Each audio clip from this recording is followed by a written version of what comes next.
They like, how you so cool, how you so fly, how you so fresh, you ain't even gotta try. Y'all pump faking, I ain't even gotta lie.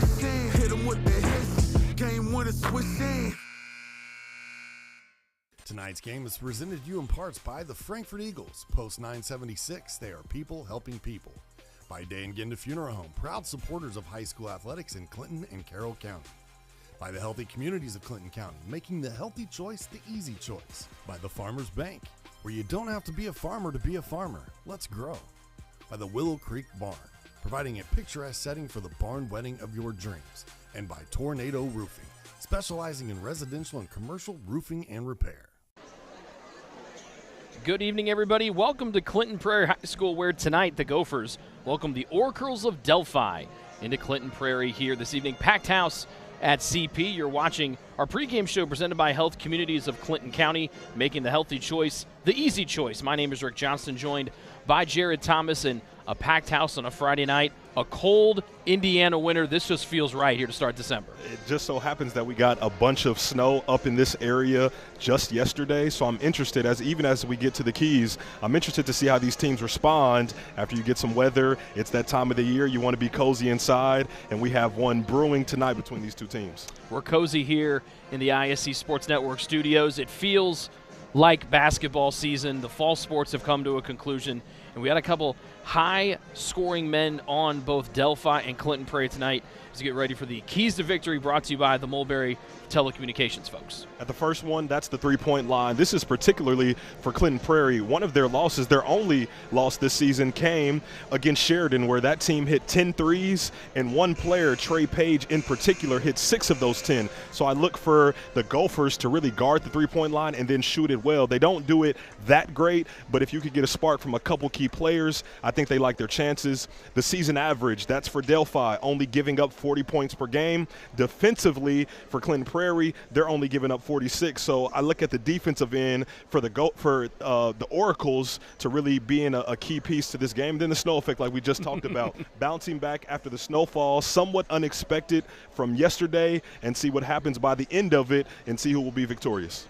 Got about 2.5 minutes left on the varsity clock, and you talk about the snow. Also have to factor in a little bit, you have finals coming up as well, or students are still going through finals as well. So another thing, a lot on the plate here for our players. Didn't even get to our players to watch tonight, and it's two high-octane scores for both Delphi and Clinton Prairie. And one thing I want everyone to pay attention to is Walker Jones, the points per game, a little bit down from last year by about 5 points. I think it's partially due to the increased responsibility on the defensive side of the basketball when it comes to Coach Pulver and what he's brought to Delphi in the first season as head coach. So look for Walker Jones to be that do-it-all player for the Oracles. And then he is box office when it comes to Clinton Prairie. That's Jake McGraw, the youngest of 3 older brothers in the McGraw family. One of his highest accomplishments that he wants to reach is being the best McGraw brother. And I have a sneaky suspicion he's on track. I know he wants to win a sectional championship, has this last year to do so. So I know he's looking forward to that. So we have 2 great players that can score, that can do it all, and they're leaders of both of their ball clubs. Players to Watch Tonight are brought to you by the folks at Tornado Roofing. Just like the players to Watch Tonight specialize in their craft, so do the professionals at Tornado Roofing. For more info, visit tornadoroof.com. So you have a guy in Jake McGraw that's averaging 25 points per game, has some NAI looks, has some D3 looks. Last couple thoughts before we take a break for the national anthem here, Jared. Well, the one thing that I will follow that up with for Jake McGraw is just because you don't have that Division I or that mid-major school doesn't mean you can't get there. Sometimes you just fall victim to being in a small school setting. So he is a big fish in a small pond, and I think if he stays with it, he will get to that penultimate level when it comes to basketball at the collegiate level. He's got some help this season with a transfer. Alex Farley joining the fun for the Gophers. We'll talk about that more as the night rolls on. Delphi 2-1 on the year. That's the same record that Clinton Prairie has. They're trying to defend the home court tonight, where they are 1-0 on the year. It's the first road game of the season for Delphi. Oracles and Gophers next here on ISC.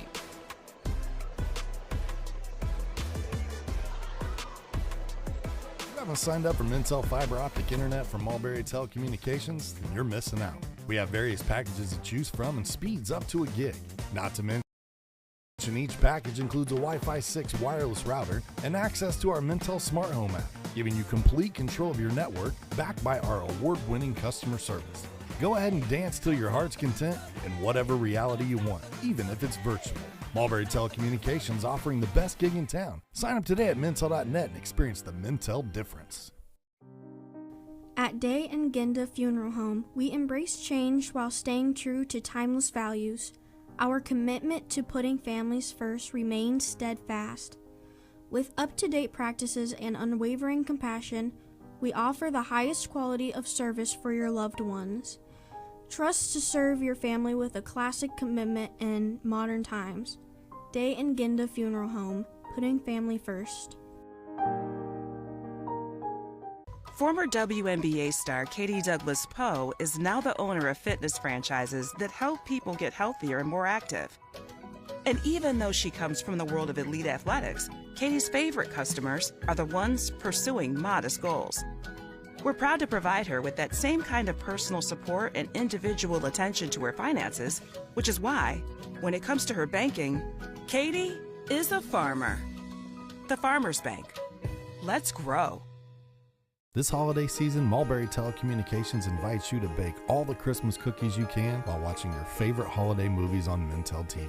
Go ahead and utilize the full power of your network's reliability and security as you shop online. And while we're on the topic of giving, more and more of the toys we love require Wi-Fi connectivity. However, you can rest assured that Mintel Fiber services have plenty of bandwidth available with gigabit speeds so your loved ones can enjoy the full potential of the gifts you've given. From all of us at Mulberry Telecommunications, we say Merry Christmas. Frankfurt Eagles 976 has bingo every Wednesday night. Early birds beginning at 6 p.m. and regular bingo starting at 7 p.m. Packets are $25 and includes every game you need to play. They also have Saturday bingo the first Saturday of every month, with early birds starting at 4 p.m. and regular bingo starting at 5 p.m. Big game payouts each game with 3 to 4 chances to win different jackpot games each day.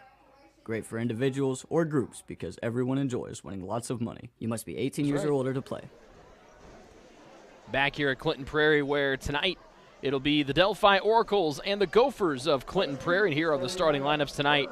First for the visiting Delphi Oracles under the direction of their first-year head coach, Dr. Chad Pulver. A slight change to the starting lineup as you see Josh Hartley getting the start here tonight instead of Levi Coghill. Late change there for the Oracles. The rest of the starting lineup, like we thought it would be, Walker Jones, Caden McAtee, Zane Tessier, and Braden Gleason. You get a couple of double-figure scores there, Jared, in Caden and Walker Jones. 11 a night for McAtee, 12, like we mentioned, for Jones, 8 for Tessier.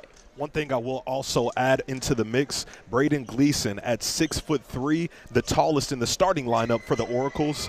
The shortest for the starters on the other side is 6'3". So I think it'll be a war of attrition down low in the paint.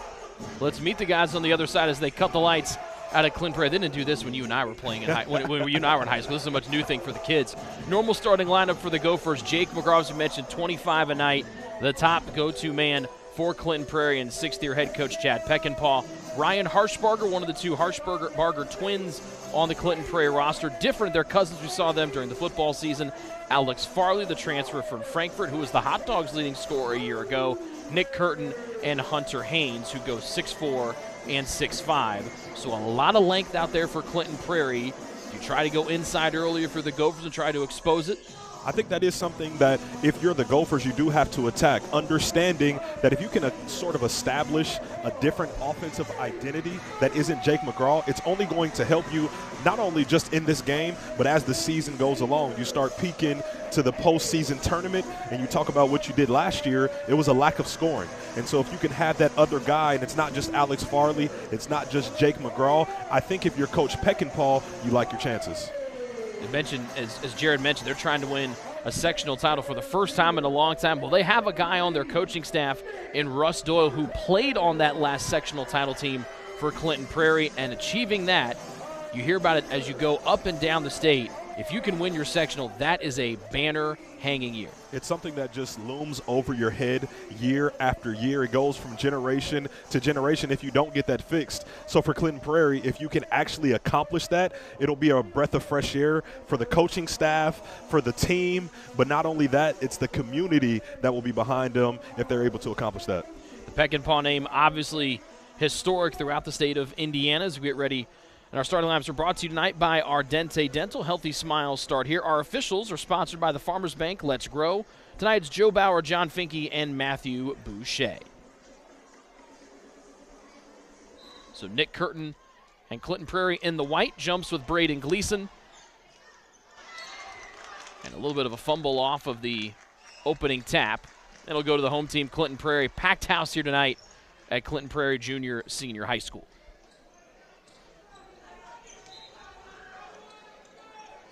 Delphi in the road black. They turn up the full court pressure here just a couple of seconds into the first.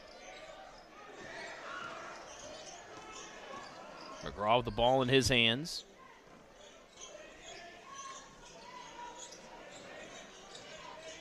Curtin looking for some type of angle here. R. Harshbarger off to Farley. McGraw tries his hand to the three, and that's a good way to start if you're Clinton Prairie. Only shooting 31% from three. Not the best shooting percentage, but as you said, when you average 25 a game, all it takes is one to go in to really get yourself going. And here's this unique defense that head coach Chad Peckinpah runs. It looks like a 3-2 zone defense, but, Jared, they can really morph this thing into about 4 or 5 different defensive looks. It's really simplified because it's whatever they want it to be. So if they want to extend it into a 1-2-2, into a 2-1-2, just know that the zone look has some deception to it because there's so many different variations that stem from just the base zone concept of it. Jones heaves it all the way across the way and into traffic. Reverse layup no good for McAtee. And a good start here for Clinton Prairie on both ends of the floor. Farley slowing it down. He's averaging almost 15 per ball game. Goes right down Main Street and puts it in for 2. It's one thing that Coach Pulver's going to have to pay attention to. He wants his team to play an up-tempo type of game. And with that being said, if you extend that pressure, you have to be cognizant of those rotations on the backside and the weak side of the defense there. Farley diving into the paint with a nice finish at the left side of the rim. See that zone defense pressing out as Hartley brings it to the front court. Coming off of a season-high 8 points where he was 4 of 4 in the win over South Newton last Saturday. First road game of the year for Delphi. First 3 games of the year all at home. 3-point shot halfway down and out for Caden McAtee. Just one thing to be cautious of when we come back down for another Delphi offensive possession. Look at how Clinton Prairie forces them to really extend their offense almost all the way up to half court. So when you do that, you just have no clear looks at the rim, which forces you to take those long contested jump shots like we just saw from McAtee. Haynes almost throws it away, and it's just off the fingertips of Tessier. You can see the look on his face. He was really hoping that was going to go Delphi's way. It had been the first break they've gotten here in the first almost 2 minutes. Tessier understanding the slow start offensively. If we can get in transition off of a defensive stop, maybe that is what will get us going. McGraw, contested, look for a three off of 1 foot, doesn't go. Rebounded by Haynes and right back to McGraw. Three-point shot, no good, but McGraw down low, misses the bunny. But another offensive rebound for Haynes. Traffic in the paint. And a held ball.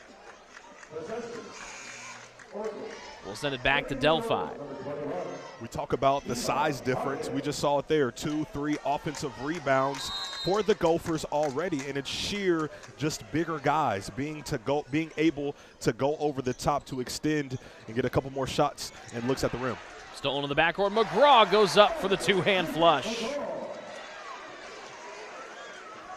He leads them in points. He leads them in rebounds. He leads them in assists.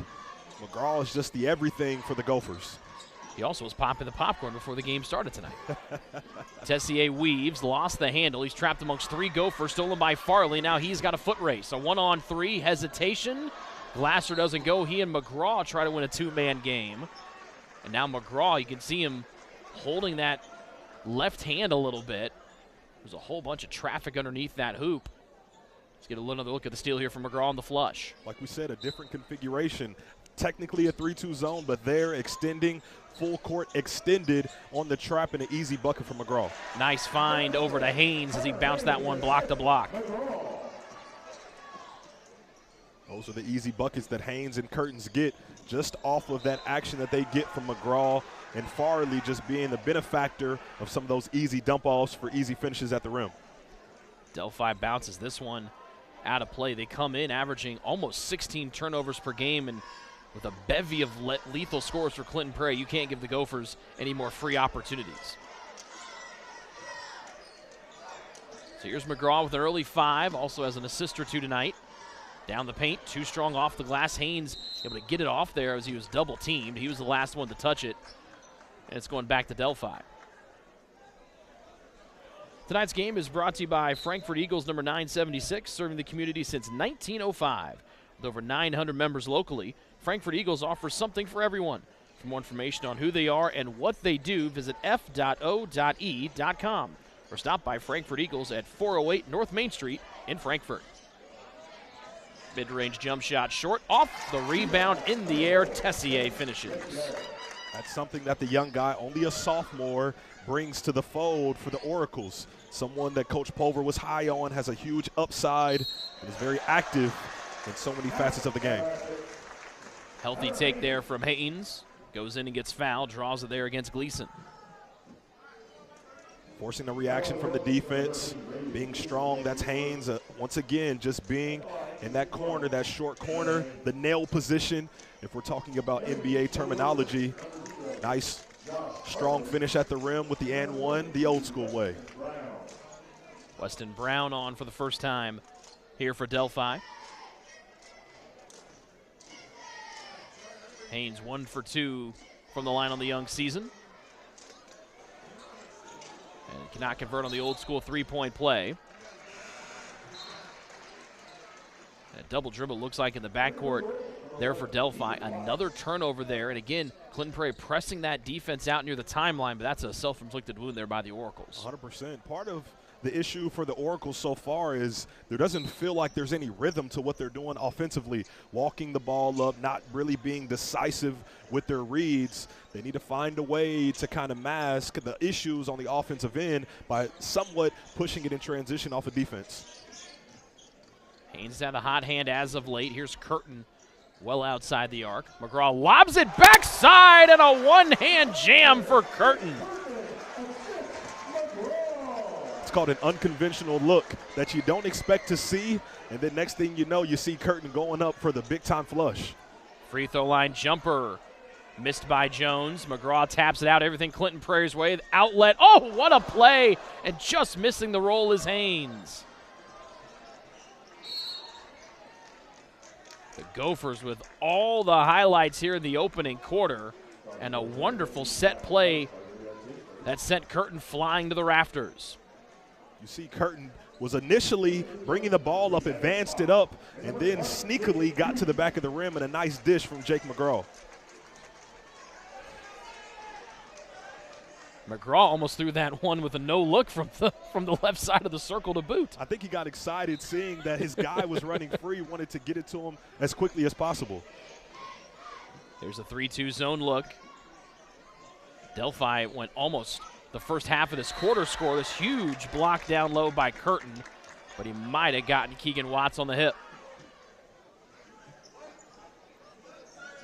This is for Curtin, just doing a winning basketball play. You're in good position with your hands straight up in the air. No need to come down. You make it easy on the officials to make the foul call when you come down and initiate that contact. As my old basketball coach in high school used to say, just stay solid when you're in those positions. Force a tough shot from the offense. Watts coming off of a game where he was 4 for 4 from the line, missing the first. One of a handful of guys on the Delphi roster that are 3-sport varsity athletes. Busy fall, winter, and spring for the Oracles. A dump and dish. And Nick Ewing on the lay-in. This is part of Jake McGraw's maturation as a basketball player, understanding he's going to get so much attention, finding a way to get those others involved early in the ball game. Big double team there from Evan Smock, who came in during the timeout along with Curtin. It has been all CP here in the opening quarter.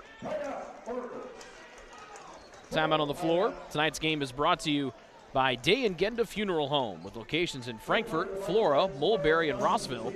The compassionate and experienced staff at Day and Genda Funeral Home are dedicated to providing a loving and genuine environment for you to honor your loved one. For more information on our services and community involvement, please visit dayandgenda.com. Day and Genda Funeral Homes, we put family first. 12-point lead here for Clinton Prairie in the opening quarter. They jumped out to a 9-0 lead, and their offense has been just phenomenal here tonight. Part of it is because of that unconventional defense we talk about with that 3-2 zone. When you have so many different things that you can do with it, you can force the other team to turn that ball over pretty consistently. And that's what Jake McGraw, 6'4", 6'5", at the top of that zone, can really cause some havoc for the opposing team's ball handlers. You're a 2-sport athlete back at Cathedral not that many years ago. What's it like to see a guy like McGraw mature like he is? He's obviously been the best player on his team since probably the 3rd grade. So he's been scoring a lot, but you talked about it, facilitating and defense. He's a really nice all-around player. It's something that Coach Peckinpah talked about when it comes to Jake McGraw. He really works on his game. When your best player is your hardest worker, you see results like he has gotten in his high school career and like he's producing so far tonight. Out of the timeout, good pressure from Delphi, the save, and it's going saved by Ewing. He was narrowly close to being out of bounds on that baseline as we dip below 3 minutes left to go here in the first. It's been all Clinton Prairie. Nice backdoor cut. McGraw fed Farley, but a shot got altered when he got near the rim. Hartley galloping here for Delphi. Pass in tight quarters, and one opportunity for Walker Jones. This is how you make yourself available on the offensive end. You see your buddy bringing it up, you just get in his vision, make yourself available, and a nice finish from Walker Jones for the and one.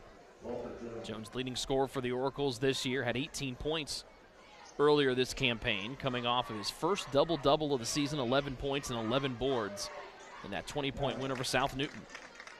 He's just an active basketball player. He understands how to play the game the right way, which is why I believe he's gotten so many positive results. Farley, kick to the corner. Smock measures a 3. Off target and a big defensive rebound, aggressively ripped down by Weston Brown. And then sloppy with the handle is Jones, given away. McGraw, open 3. A whisker long on that one, and it will be a foul down low to the ball bounce, and it must have hit one of the support beams above that basket to our left.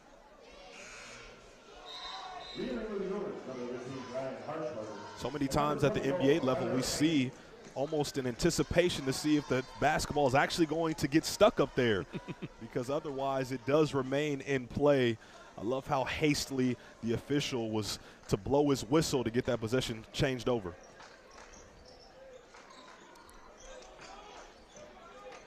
Three-two zone for CP. Jones picks up the bounce.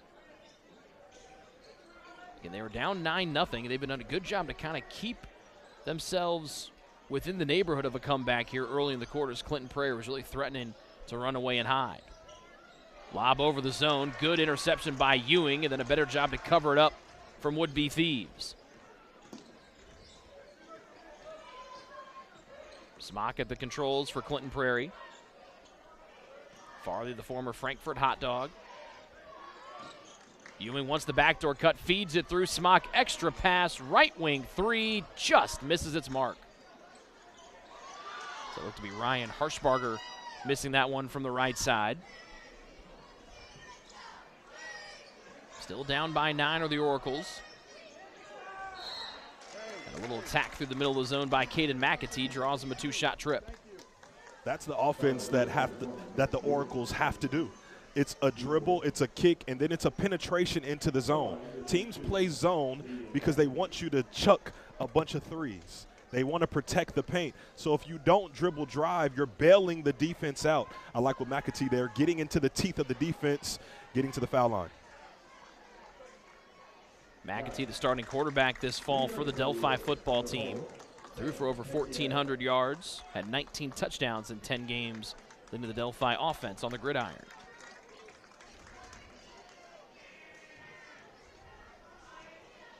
Comes in 53% from the line, was 5 of 11 in that game Saturday, but swishes them both here, and he comes off for a breather. That's a young man that was forced into the lineup a year ago due to injuries, was forced to grow up, I'm sure, a lot sooner than he expected, and he's reaping the benefits of that because now he is a key contributor for an Oracle team that's just very well versed and has so many contributors at so many different positions. Farley trying to use a screen from Haynes.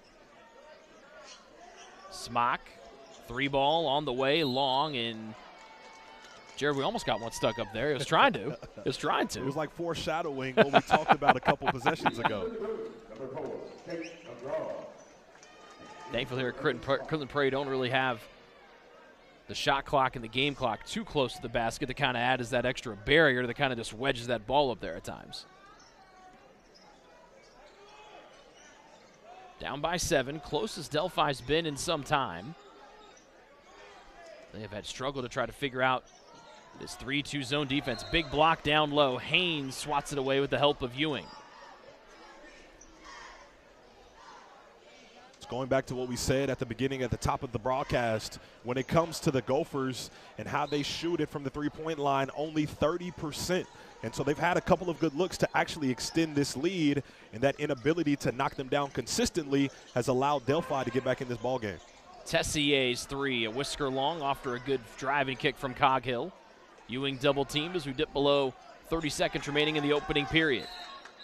Farley tied him in the backcourt, and a timeout called here by Clinton Prairie. If you need quality work from a qualified company, then look no further than Tornado Roofing. We offer free estimates, financing, and even handle insurance claims. Give us a call at 765-670-6440 or visit tornadoroof.com for more information. And Ardente Dental offers high-tech dentistry with a personal touch. Whether you're a brand new patient or have been with us for years, we're here to serve you. Give us a call at 765-654-7222 or visit us online at ardentedental.com. Ardente Dental, where we bring smiles to life.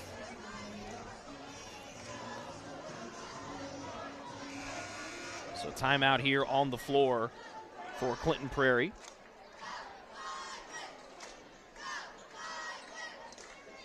A packed house tonight.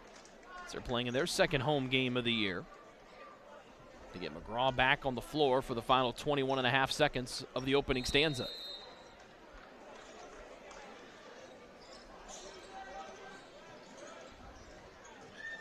Tessier picks up McGraw in the backcourt. He's got an early 5 points. Farley, McGraw on the block. Triple teamed. Delphi hoping for a held ball, and they get it.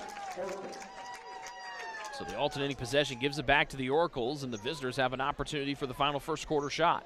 What you lack in size, you have to make up for in tenacity. And there, Delphi was just being super active once that ball got into the paint. A bunch of hands scrambling for it.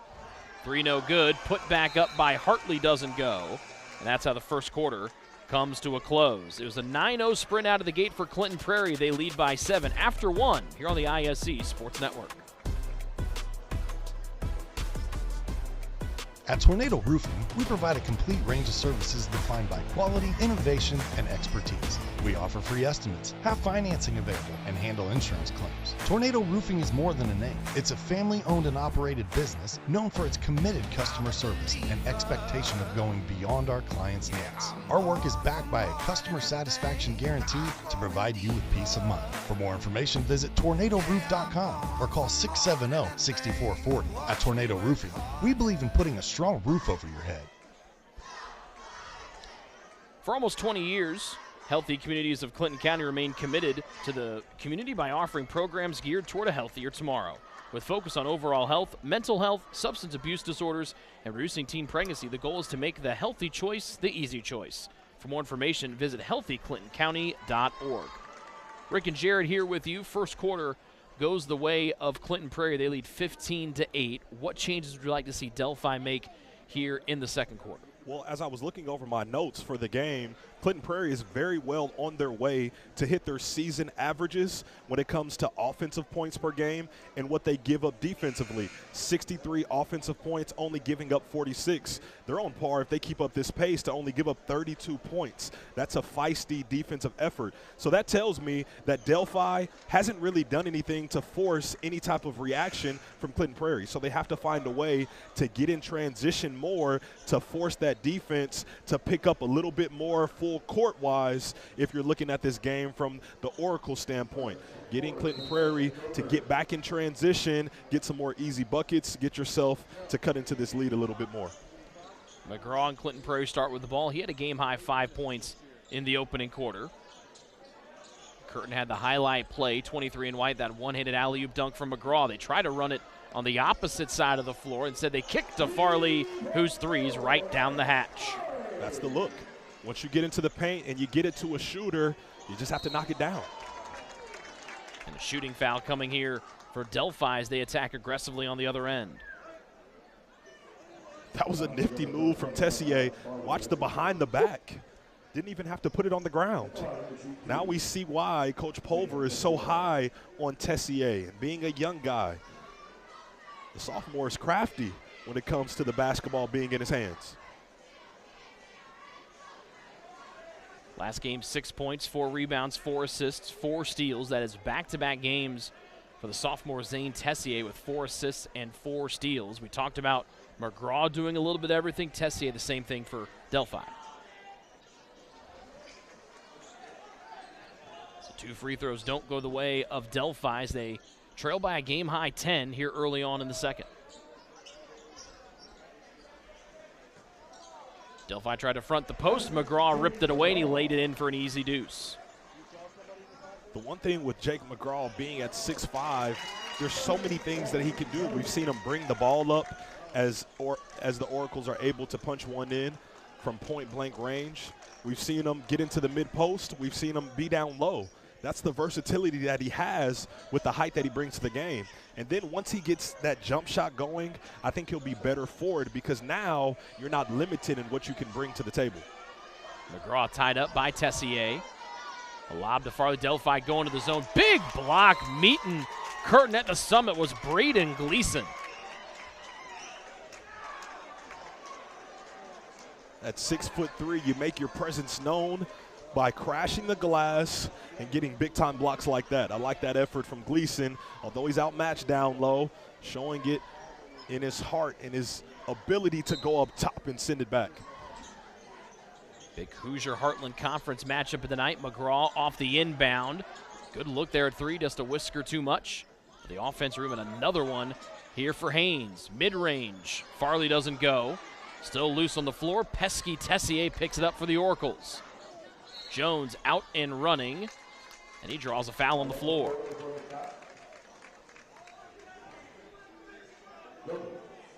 It's the old adage, finding your man and blocking out. You may be outmatched, but if you go meet that guy before he can even pursue to the offensive glass, you will be better for it. So for the Oracles, they have to find their man, and they have to box him out. It's no secret that they are playing man-to-man defense, so it's on everyone to team rebound. Inbounds pass, smacked out of bounds by Curtin. The foul on the floor was by Ryan Harshbarger, his second.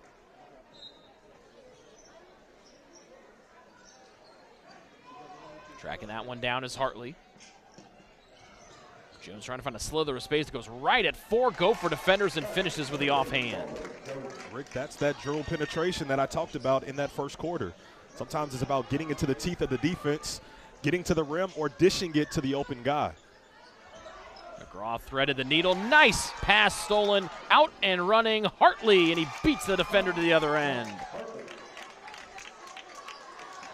A quick 4-0 Delphi run as Hartley able to get the steal and beat Curtin to the rim.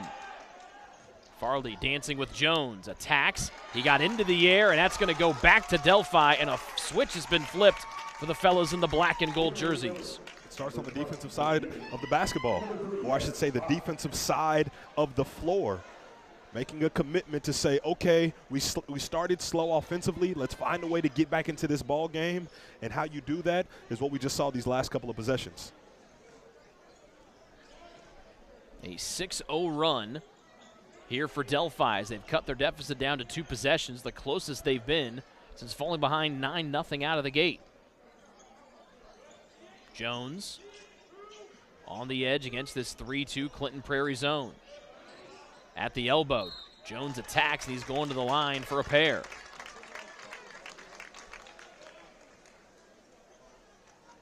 Just like Jake McGraw on the other end for the Gophers, right in the middle of all the offensive action. Same thing for Walker Jones. Put your best guy in the middle where he is forced to make the decisions. Pass, shoot, or get it to the next guy, or make the right basketball play.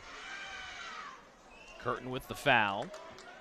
That's his second and the third one against Clinton Prairie here in the second quarter. Delphi was on the verge of getting into the bonus in the first. And with more than half the quarter to go here before halftime, they've got a good chance to really kind of cut into this deficit. They can pick up 2 more fouls. 7-zip run for the Oracles. And the black jerseys here tonight. Clinton Prairie in the home whites. Smock running the controls. That's a timeout taken by Clinton Prairie. At the Farmers Bank, we like helping everyone grow. We draw on over 140 years of history to honor the principles of personal connection and individual attention that have been there since our founding in 1876. And that's why you don't have to be a farmer to be a farmer. Let's grow. Member FDIC, equal housing lender. Full timeout here for Clinton Prairie. They led this game by 10 points. They led by 12, actually, 20-8 before the 7-zip Delphi run. What have you liked, Jared, most of what Delphi's done here in almost 3 minutes of second quarter action? It's not rocket science. They've just made a commitment on the defensive end of the floor, and they've allowed that to fuel their offense. And it's not just forcing it where there's no availability. It's about being smart with the basketball, pushing it in transition, and even in the half-court set, finding the open lanes, attacking the middle of that zone, getting to the free throw line. But the caveat, they got to the free throw line. 4 attempts, 1 for 4 on those attempts. You get 3 more of those or even 2 more of those, you're probably sitting here liking where you are at in this basketball game after a lethargic start. We talked about it a little bit before. Here's another look at the lay-in for Jones. Here's this part of the 7-0 run. We talked about it before we went on the air. It usually takes teams about a quarter or so to get used to this Clinton Prairie zone. Delphi had their troubles in the first. They are much more calm here in the second. It's something that these kids will experience when they go to different prospect camps, wherever they decide to play their college ball. You take that first initial few minutes of open gym to get a feel for the lay of the land. Where can I really contribute? And that's all Delphi did. It took them a little bit, but they've settled in nicely.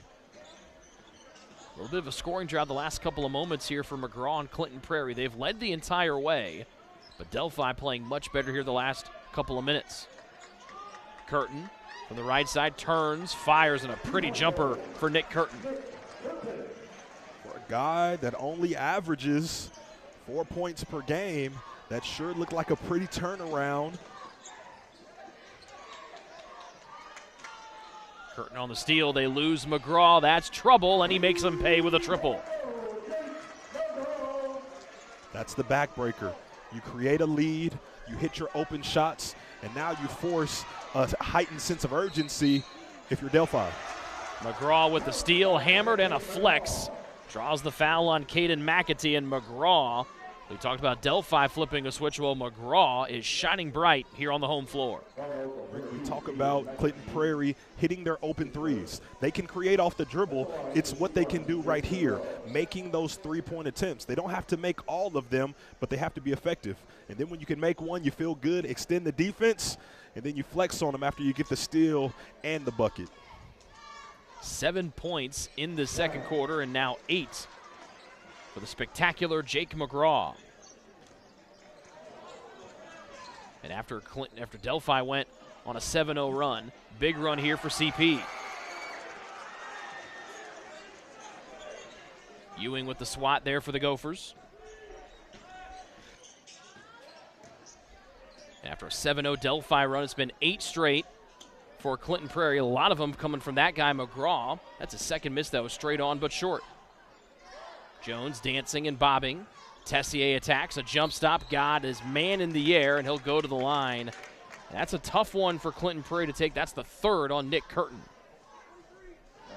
One of those taller trees that they have down low to secure rebounds. Once again, he found himself in a similar position in that first quarter.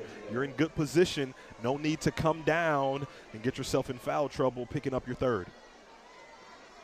Tessier to the line. He is 0 of 2 tonight. And now 0 of 3. That has been a free throw of woes here in the first half for Delphi. On the road, you don't feel like you have rhythm to start the game. You fight to get it back, and then another large run comes from the Gophers. This is where you can slow the pace and feel like you're getting back in the game. Is where it's free. Free 99 at the free throw line. You have to make them count. Oracle's now 6 of 11 from the charity stripe here in the first half. Ryan Harshbarger into McGraw, got away from the front, blocked from behind, got his own miss, slipped it through to Farley, who goes to the baseline again to McGraw. Aggressive man-to-man from Delphi, who are back down by double figures after cutting their deficit to 5. Farley open, passes up the 3. McGraw won't pass that up. It's off the back of the rim, and another nice defensive rebound for Weston Brown. Drive and kick. Jones tries a 3. Off the iron. And a reach and foul with 3:16 to go before the break. That's the 5th one against Clinton Prairie.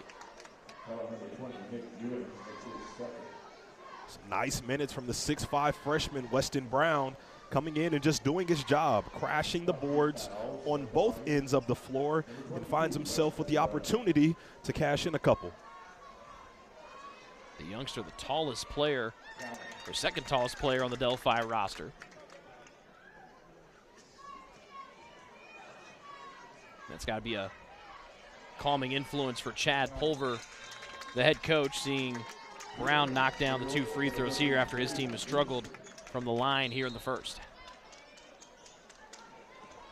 When you talk about the freshman players for the Oracle program, Coach Pulver mentioned one guy's name, and that was Weston Brown. Just the difference in pace from middle school until now, the strength difference. And I think so far, Weston has passed that test, and I'm sure making his coach very happy. Clinton Prairie trying to work it into McGraw. Delphi fronting the post there with Jones. Farley well beyond the arc. Tessier poking at it. Farley with behind the back bounce. Ryan Harshbarger attacks, and he'll get called for a travel. Good help side defense there from Hartley. For those watching from our vantage point, you can see Coach Pulver on the sideline encouraging his team to just keep a wide arm's length away on that defensive side. The reason is because if you can show the offense your hands, it creates an illusion that there's less space to actually maneuver and get through and penetrate on that defense. And so far, although this may not go their way, that defensive effort has what has kept the Oracles in the ballgame. And the official on the baseline signaled a traveling violation, but one of his referee mates potentially have overruled him. You can see Delphi head coach Chad Pulver trying to get that explanation. The foul's going to be against 0 Josh Hartley. And the foul's on the floor. Ryan Harshbarger is ready to take a couple of free throws, but foul on the floor, and it'll be a baseline inbound here for Clinton Prairie.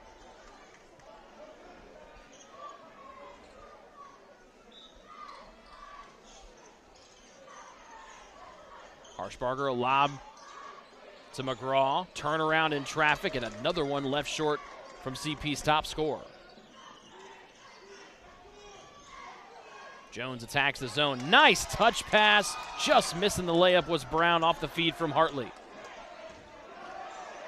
McGraw running, has a man wide open, finds him, and it's Ryan Harshbarger. It's a poor job from the Oracles. One, not only missing the layup on offense, but then the lack of sprinting back on defense, giving up an easy one if you're the Gophers. Ewing, a pest defensively, forces the turnover. And scooped up off the floor by McGraw. Farley, the ball on a string as he weaves his way to the block.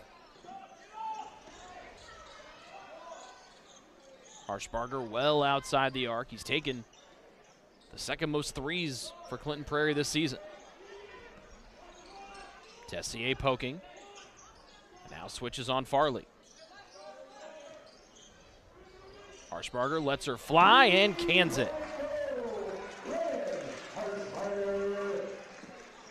Ryan Harshbarger, second most attempts coming into this game with 11 from three-point range.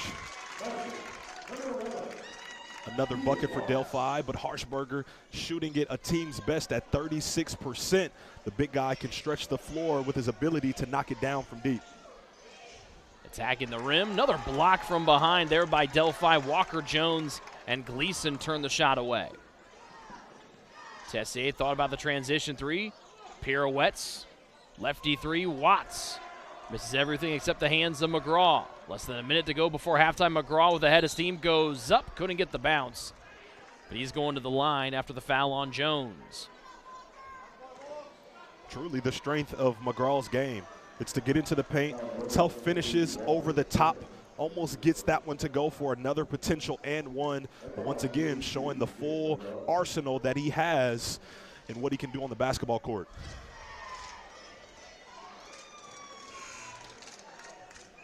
First of two from the stripe, unsuccessful.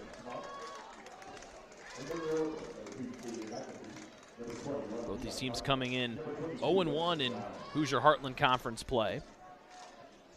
And both losing to Sheridan. Actually making Clinton Prairie lost to Sheridan. First game of the year, a conference game for Delphi. They fell by 4 to Rossville. And the only glaring difference between that Rossville game and what we're seeing tonight from Delphi, they were able to keep those quarters closer than what we're seeing currently, and it's all because of how they started tonight, not truly giving themselves a chance from the opening tip-off. Pass goes off the rim, but right to the hands of McAtee, and if you're playing horse, that'd probably give your opponent an H. In the right place at the right time, almost surprised himself, but was able to get it to go down. Gophers looking to hold for the final shot. They've led from jump tip tonight. Farley able to go retrieve that one in front of the packed house here in front of the home folks. Less than 10 to go. Farley through a bunch of traffic, gets tied up. McGraw actually make it Smock.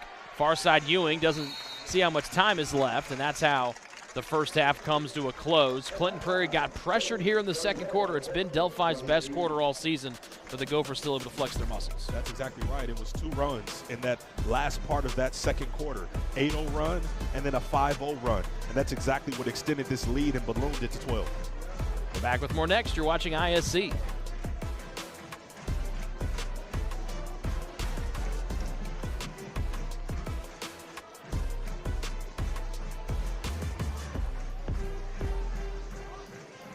Healthy Communities of Clinton County is committed to reduce the risk factors contributing to chronic disease including health disparities by decreasing stigma and encouraging positive changes. HCCC is here for the community with systems of care navigators, entrance assistance, prenatal classes, mental health programs, substance use prevention, and more. To help make the healthy choice the easy choice, contact us at 659-6063 or through our website, healthyclincounty.org. Mulberry Telecommunications would like to apologize this holiday season.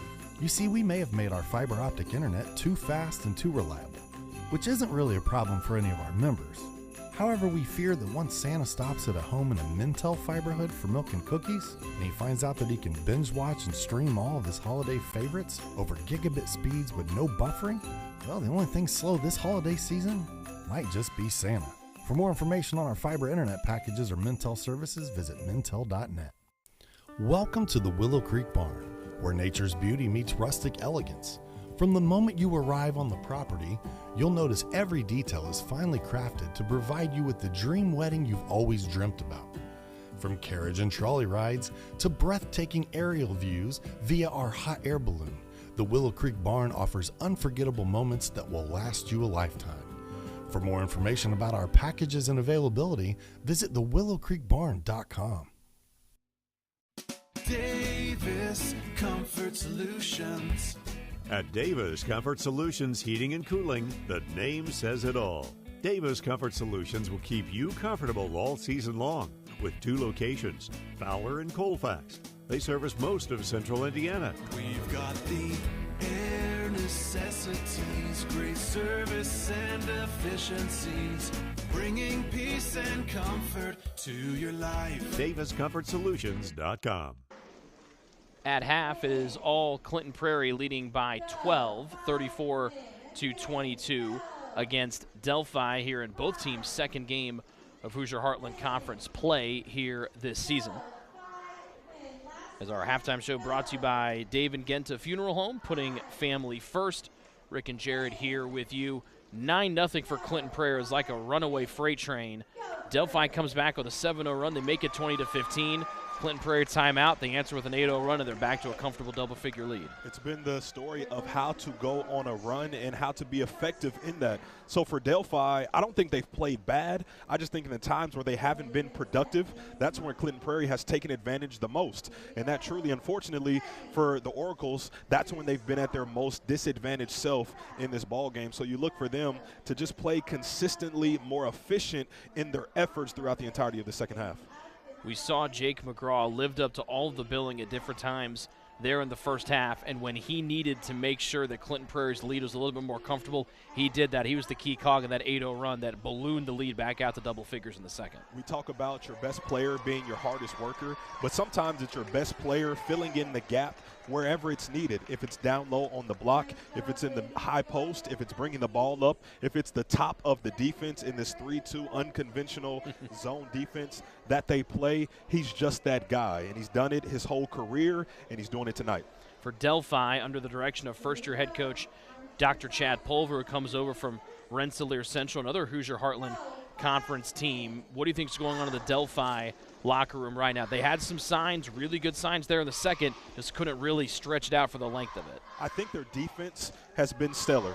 I think sometimes in that first half, the flurry of runs that Clinton Prairie went on, you just get lost in the shuffle. But I think if you're Coach Pulver, you tell your team, let's be solid on defense. Too many times guys are gambling, going for steals that aren't there.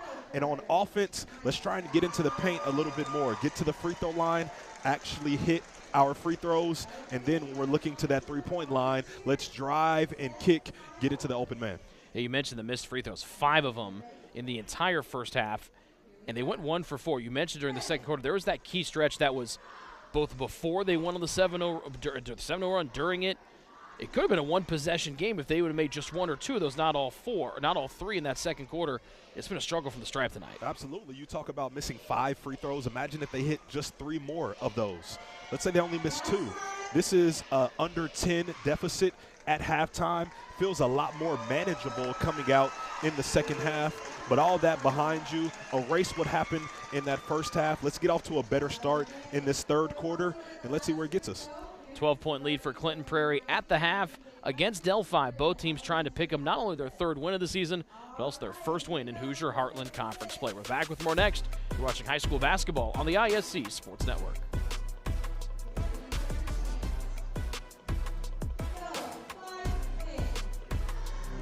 Day and Ginda Funeral Home, proudly putting family first, strives to care and honor the families of Clinton and Carroll County in ways that share the loved one's story. In our effort to serve your family at the highest of quality, we have added our own crematories, one for your loved one and another crematory for your furry family members.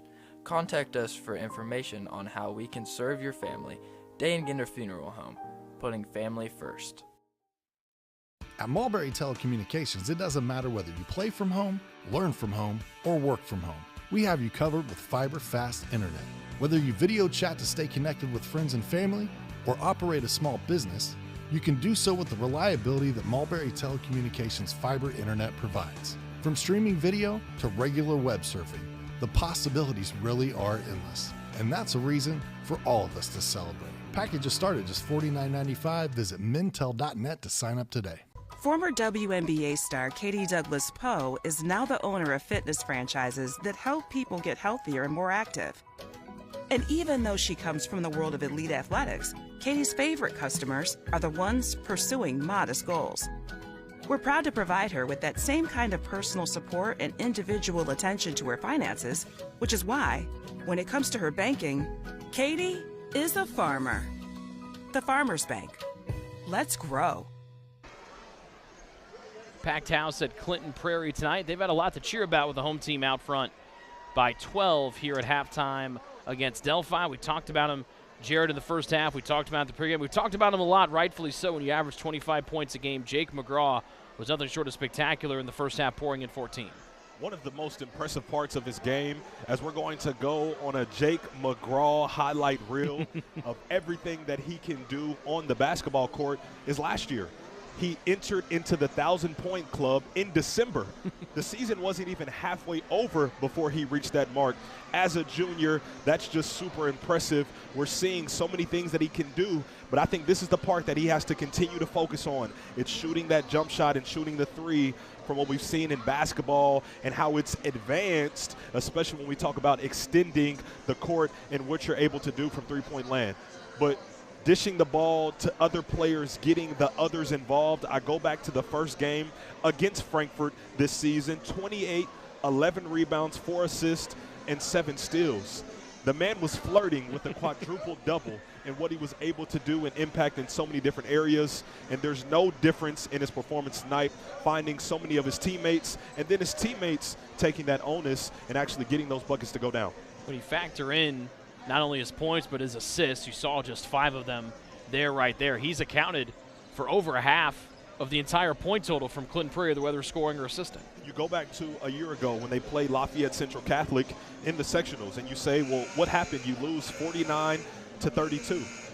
Jake McGraw had 23 points. They had 32 for the game.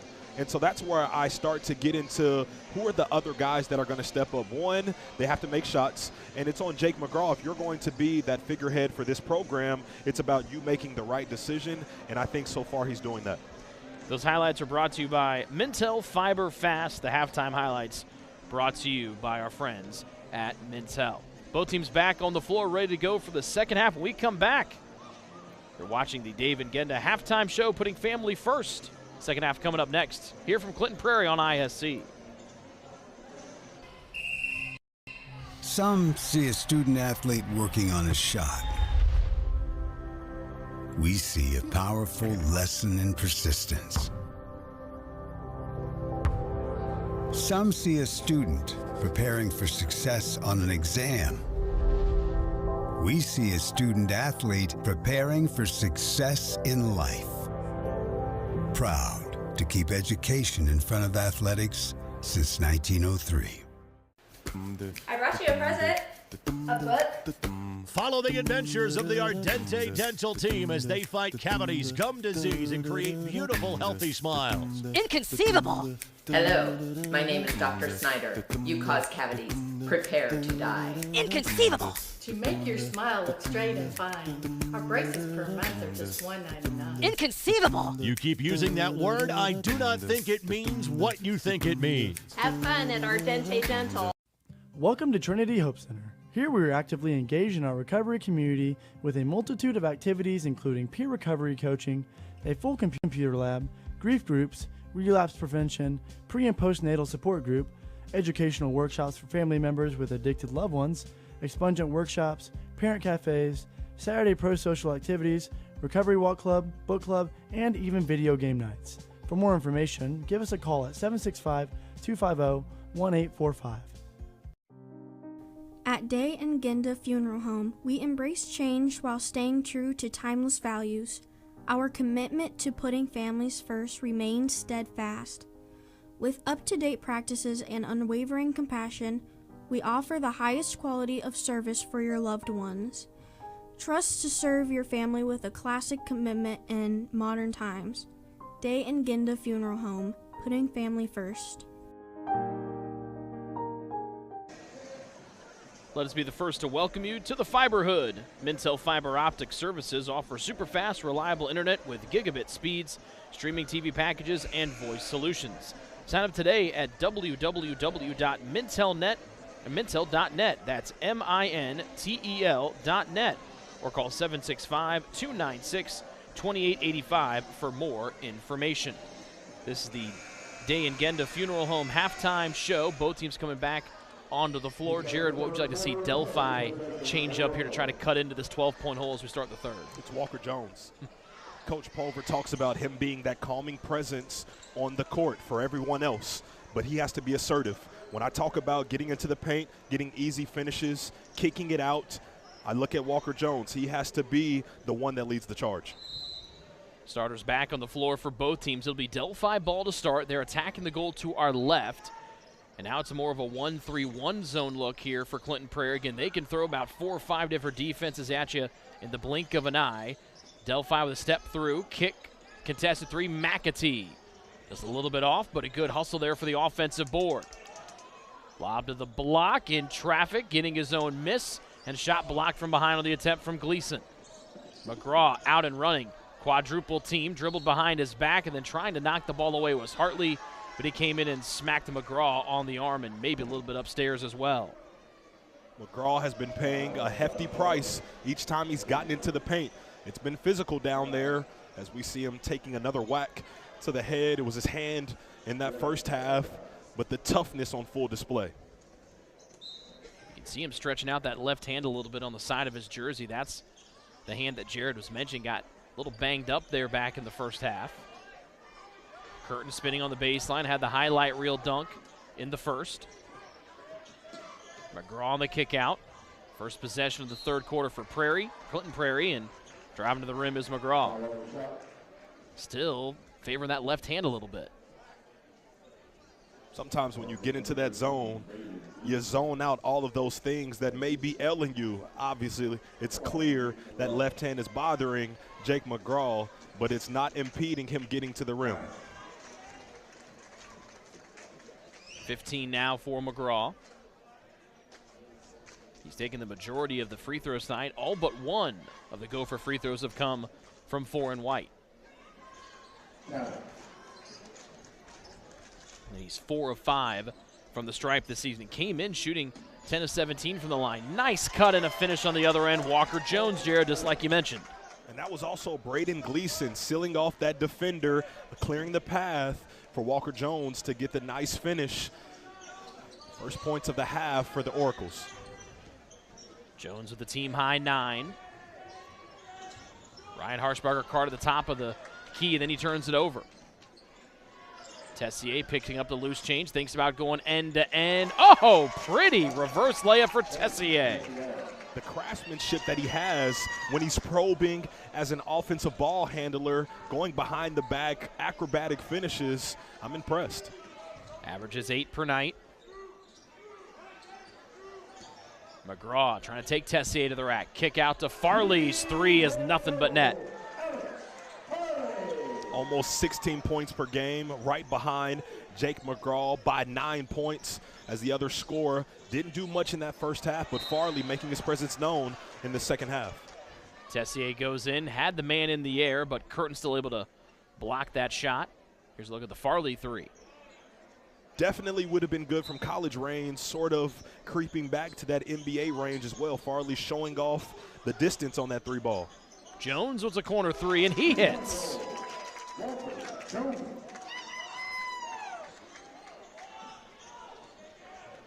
Jones's first three of the night comes in at 36%, and both teams starting to fill it up from beyond the arc. Now it's a 10-point Clinton Prairie lead. McGraw gets it back, unabated to the rim, and that's an easy two for McGraw.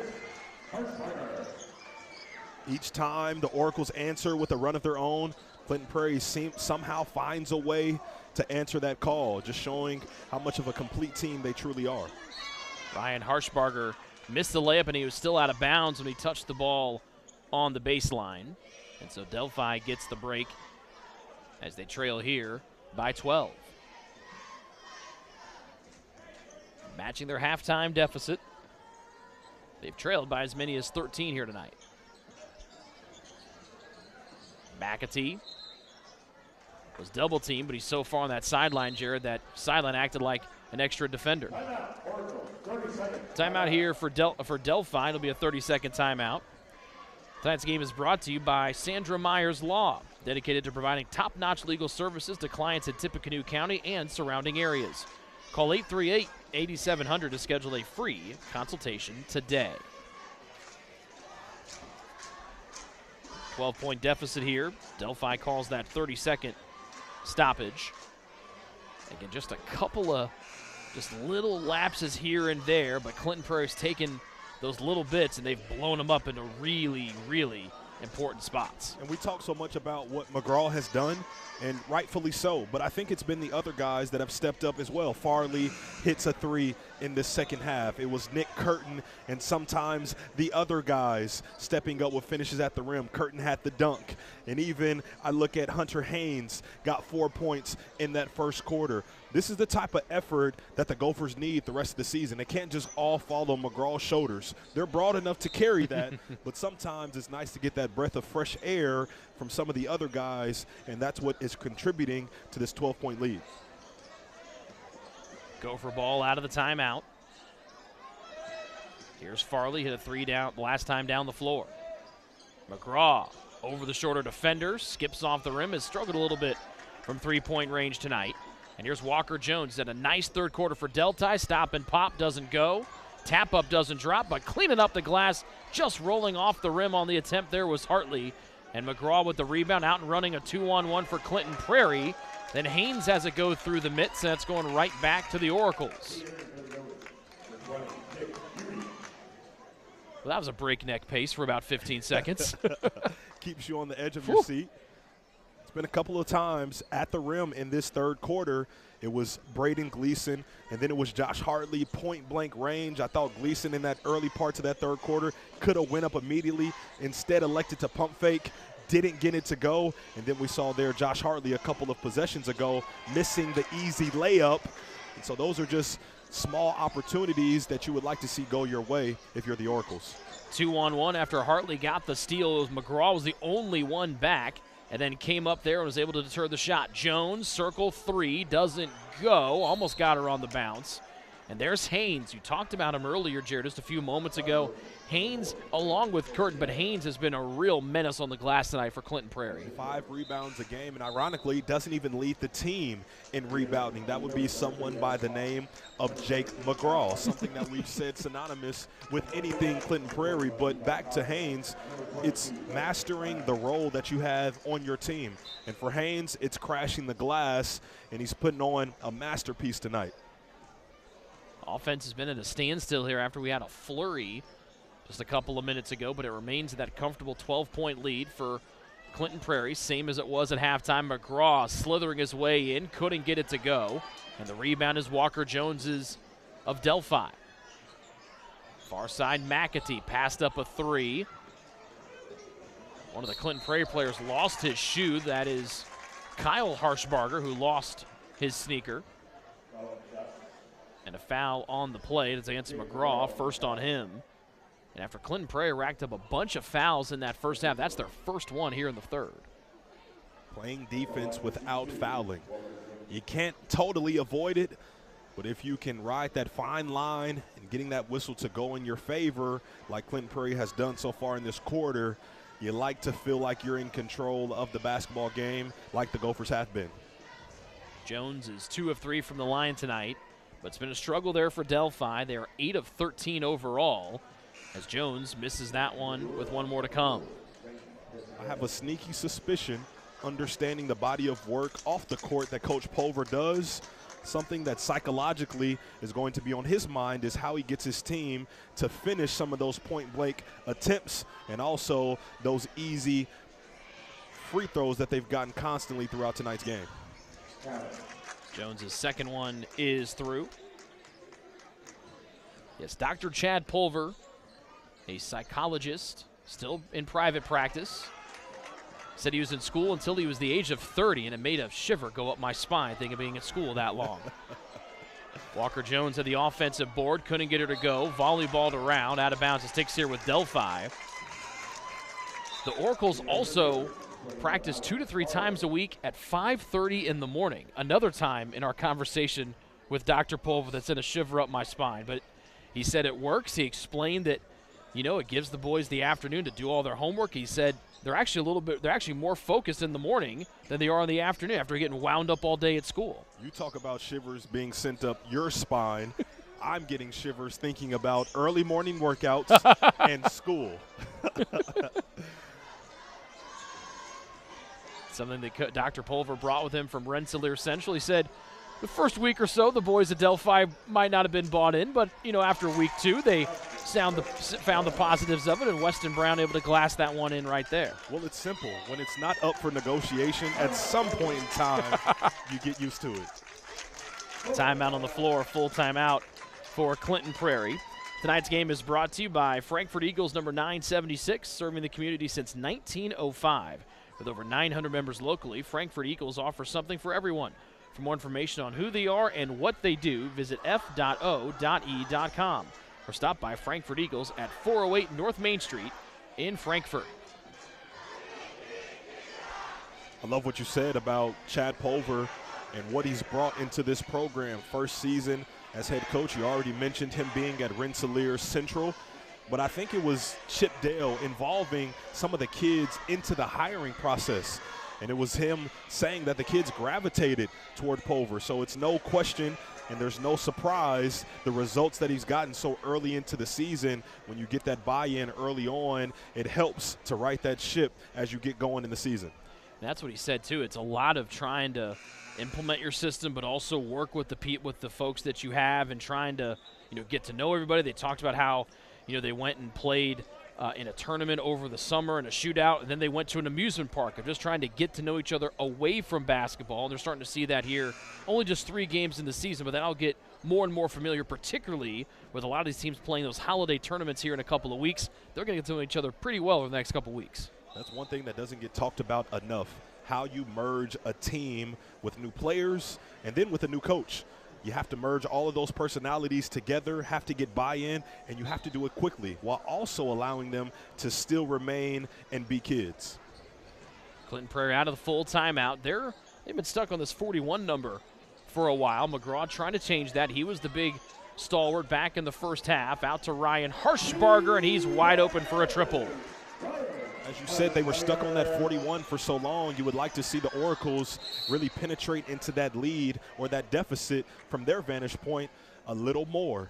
And when you don't, eventually that ball is going to roll in the Gophers' favor. Harshbarger once again from 3, his second of the game. As I said, 36% from 3. The big fella can absolutely shoot it from deep. We've seen his twin Kyle on the roster as well. They're cousins, the twins from the Harshbargers on the football team for Clinton Prairie. And the ironic twist of all of that, Ryan and Kyle's dad, a twin as well. I knew the twin lineage had to be somewhere in the family lines. It doesn't just go unchecked. It runs deep for the Harshbarger family.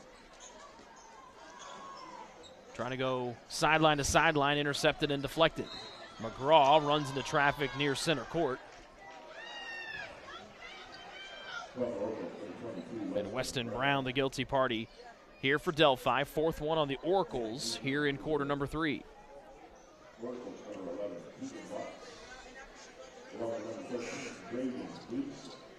Dine in or carry out, the South Fork restaurant is known for daily lunch and dinner specials, fresh never frozen whole catfish, hand-battered tenderloins, and award-winning onion rings. The kitchen is open Monday through Saturday from 11 a.m. to 8:30 p.m.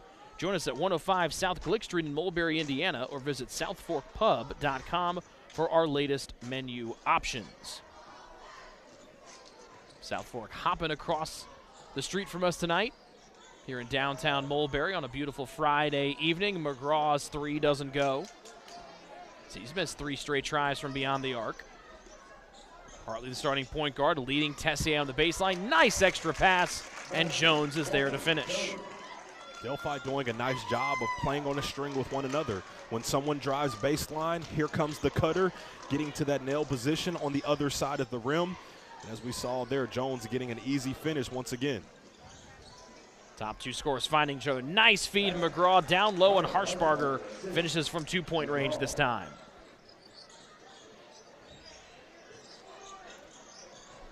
Pass thrown into traffic. Is Ewing able to intercept? He's been a nice defensive piece off the bench tonight for the Gophers.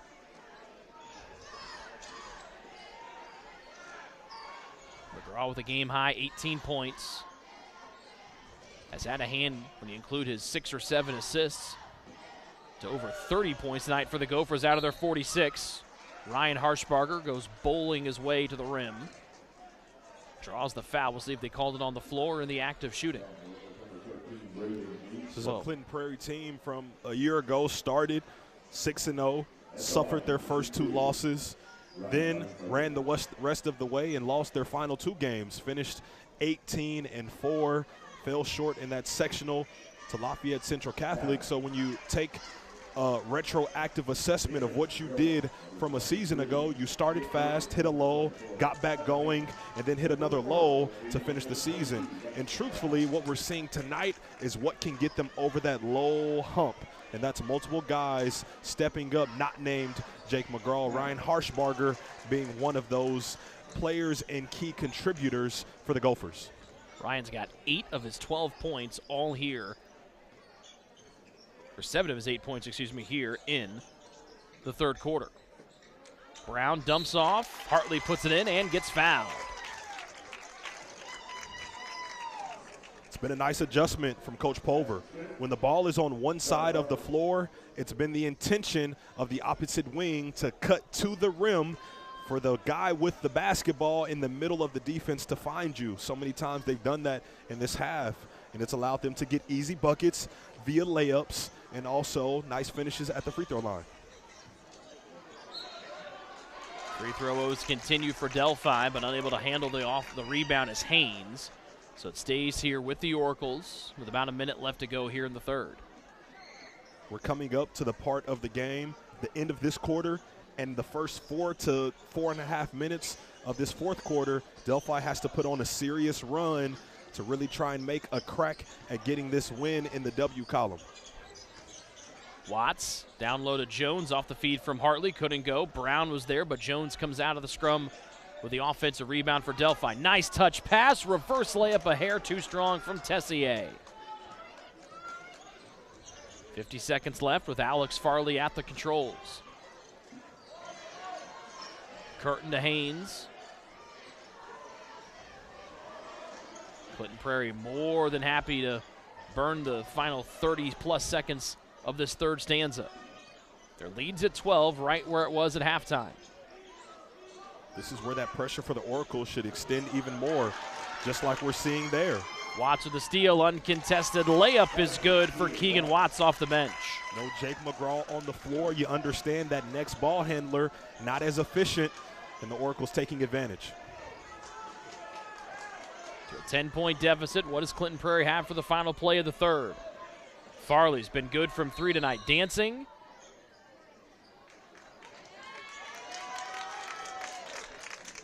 And it looks like a bench warning here against Clinton Prairie with 5.4 seconds remaining in the third frame, and that'll summon McGraw off the bench for the Gophers.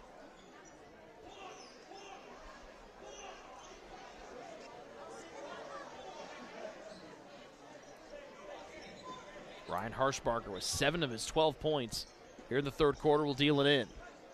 Farley turns, head fake, contested 3-ball, long, rebounded, and then Hartley fouled right before the end of the third. It'll be just the 4th foul on Clinton Prairie. We'll see if they'll just let the clock run out. Fouls on Nick Ewing, that's the 4th on him. And it looks like they won't put any more time back on the clock, so we go to the 4th. 10-point lead for Clinton Prairie here over Delphi. Both teams trying to pick up their first Hoosier Heartland Conference win. Mulberry Telecommunications would like to apologize this holiday season. You see, we may have made our fiber optic internet too fast and too reliable, which isn't really a problem for any of our members. However, we fear that once Santa stops at a home in a Mintel fiberhood for milk and cookies, and he finds out that he can binge watch and stream all of his holiday favorites over gigabit speeds with no buffering, well, the only thing slow this holiday season might just be Santa. For more information on our fiber internet packages or Mintel services, visit mintel.net. Davis Comfort Solutions. At Davis Comfort Solutions Heating and Cooling, the name says it all. Davis Comfort Solutions will keep you comfortable all season long with 2 locations, Fowler and Colfax. They service most of central Indiana. We've got the air necessities, great service and efficiencies, bringing peace and comfort to your life. DavisComfortSolutions.com.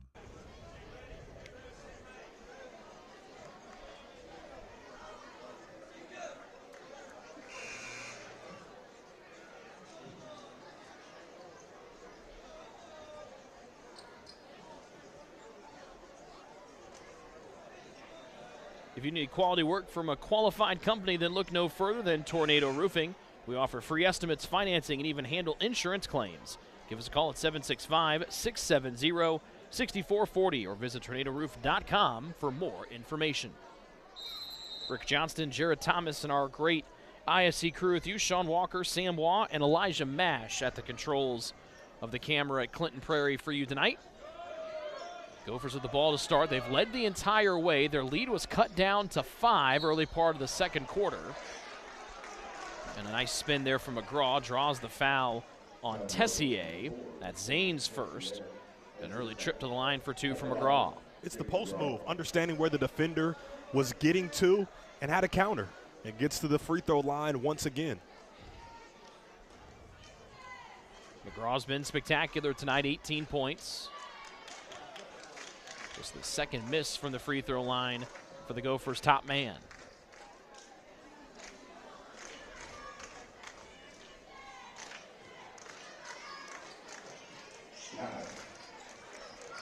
$19 for McGraw, had 14 in the first half. It was the Ryan Harshbarger show in the third quarter for Clinton Prairie, putting in 7 points out of his 12 in that paragraph. In the zone defense for Clinton Prairie. Double team on the baseline, thrown into traffic. Watts able to save it. And a timeout here on the floor, a 30-second timeout for Delphi. Attention all engaged couples, discover why the Willow Creek Barn has been voted the Knott's best of weddings for 4 years in a row. Nestled just outside Frankfort, Indiana, our venue offers stunning indoor and outdoor ceremony options with breathtaking photo opportunities. We provide the perfect backdrop for your dream barn wedding. To start planning your unforgettable day, visit thewillowcreekbarn.com. Crafty call there from Dr. Chad Pulver, knowing that Watts was stuck in trouble there on the far sideline and gets that timeout right before disaster struck. But also understands with time ticking away to start this fourth quarter, every possession matters on both ends of the floor. Want to make sure you get something drawn up that you feel confident in and that the guys can execute. Watts had a nice hoop before the end of the third quarter. He starts things here on the fourth on the floor for Delphi. He's the only non-starter on the floor right now for the Oracles.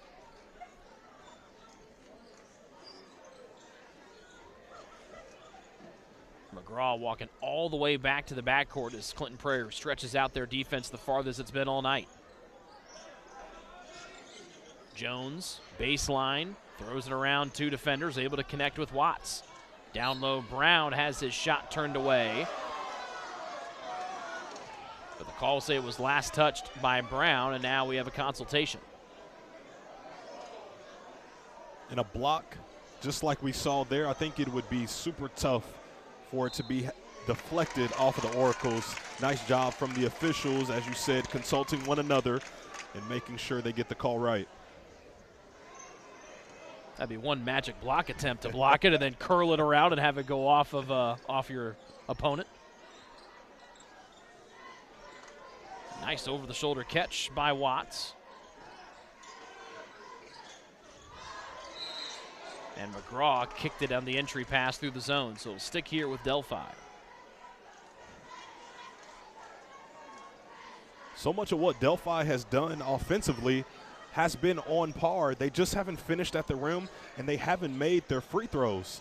And so far, they suffered because of it. So many point-blank range looks like we just saw from Walker Jones not going the Oracles' way tonight.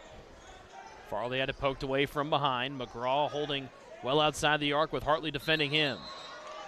A traveling violation against McGraw. He knew he had the mismatch with a 9-inch height difference between he and Hartley. Just got a little bit tangled up in the feet. Hartley has something to say about his prowess on the basketball hardwood. He does a lot of his damage on the football field, but showing himself strong, being an other for the Oracles. Jones puts it in. He's got 16 to pace the way for Delphi. The 9, they've got it back down to 9 once again. Met at the rim. The freshman Brown swats a shot away. Jones thought about a 3, bullets one down low to Brown. He somehow fed the pass off to Hartley, whose shot might have been slightly altered. And then McGraw lobs it too high for Harshbarger, and it lands into the Clinton Prairie cheerleaders. The sequence that we just saw has been the sequence of the entire game. If you're the Oracles, Clinton Prairie goes into a lull, and you don't capitalize on it. Got a chance, point-blank range. Once again, Weston Brown does a nice job. 6'5", contorts his body, gets it to Hartley, and it doesn't touch the rim. That's been the story of tonight's game for Delphi, but I love the fight that I'm seeing from Coach Pulver's squad. McGraw, the star of the night, defended by Jones. The two leading scorers for their respective sides locking up here on the defensive end. 2 minutes into the fourth. The lead was once 13 for Clinton Prairie, now down to 9. And another miss on the other end. Ewing had it, then got ripped away on the floor. Delphi thought about going out for a run, but they'll stomp on the brakes here, but that's like lets Clinton Prairie set up in the half-court defense. Watts wanted to tiptoe the baseline, and it's a foul on the floor. Stops the clock with 5:41 to go in the ball game tonight. Weston Brown has to be satisfied with his effort tonight in a game where size and his team being the inferior one in that department, he stepped up in a major way. Not to mention, he's only a freshman. You have to feel good if you're the Oracles, what he's going to bring to that Delphi community team for years to come. Evan Smock in. Nick Hurton just picked up his 3rd personal foul. He's been one of the better defenders and rebounders tonight for Clinton Prairie, but he goes to the bench. The freshman Brown turnaround jumper doesn't go. Jones gathers in the miss, and it sticks here with Delphi. Jones a 3. Big one if it goes. It does not. But another offensive rebound for McAtee. Clinton Prairie folks wanted to push off. Telegraph pass stolen after Farley jumped in the passing lane. 2-on-1 with Ewing. Wants to take it himself. Doesn't get it, but he drew the foul on Walker Jones. Potential 5-point swing that Alex Farley just inflicted. Gets the steal, gets it up to Ewing. Ewing not able to get the finish to go down, but a chance at the free throw line to potentially get 2 to go for the Gophers.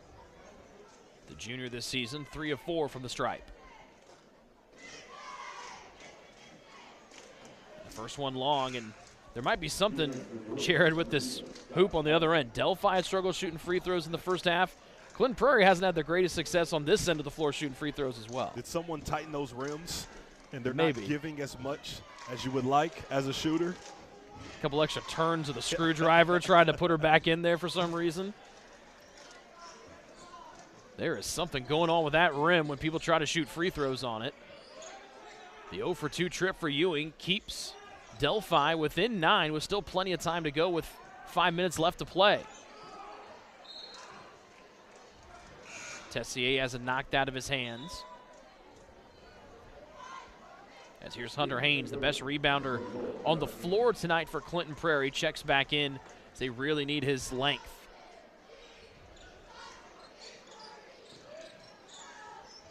Hartley back to the inbounder. Watts, right corner 3. Too long. Tessier with the offensive board.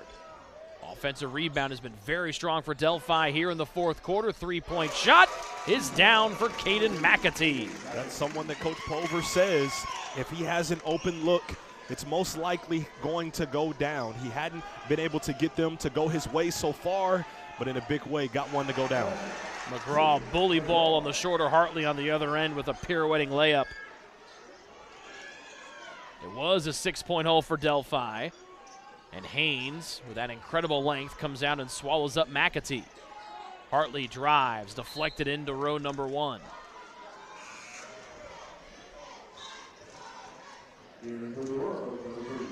Now we're in the thick of a good basketball game, a good Hoosier Heartland Conference contest where both teams are fighting to the finish. Love these last 4 minutes and 15 seconds we have to witness these two teams go to battle. Jones back on the floor. Nice entry pass to the youngster Brown, the youngest player on the floor, with a tough lefty over the elder statesman McGraw. Tough is exactly right. Right in the middle of the paint. Didn't use the glass, nothing but nylon. The 6-point deficit's the closest that Delphi's been since they trailed by 5 back in the second quarter.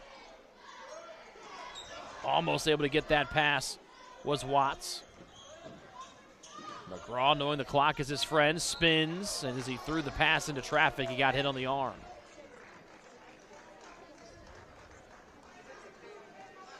The best thing to do when you're guarding McGraw is to feed him to your help defense. You can't overcommit on his dribble drive because he's skilled enough to counter, pick up those fouls, find the open man, just trailing whatever hand he's dribbling to, just being solid, not allowing him to get a straight line drive, but also not allowing him to just counter every which way. Tough ask, but it's necessary if the Oracles expect to win. Nick Curtin back on the floor, 23 in white, playing with 4 personal fouls here for Clinton Prairie. McGraw off to Curtin, a 3. Doesn't go, and now here's an opportunity for Delphi, down by 6. They throw it behind McAtee, quickly smothered up by Curtin. And it's off the hands of Nick Curtin, sticking here with Delphi. Let us be the first to welcome you to the Fiber Hood. Mintel Fiber Optic Services offer super fast, reliable internet with gigabit speed, streaming TV packages, and voice solutions. Sign up today at www.mintelnet.net. That's mintel.net, or call 765-296-2885 for more information. That's mintel.net. 6-point deficit for Delphi. They have not led this entire game. They trailed 9-0 out of the chute. And a double team slowed down Walker Jones, but he draws the foul. Number 2 on Alex Farley, a side out here for Delphi. No shot clock in Indiana high school basketball. So time not of the real essence just yet. McAtee's 3, 1 possession game. Another play from Weston Brown that doesn't show up in the stat book. Hustle to get on the ground, feed it to McAtee. McAtee gets another one to go from 3-point land. Foul by Tessier, 4th one on Delphi. There's a look at that McAtee 3. The bench loves it. Caden had not scored since the second quarter.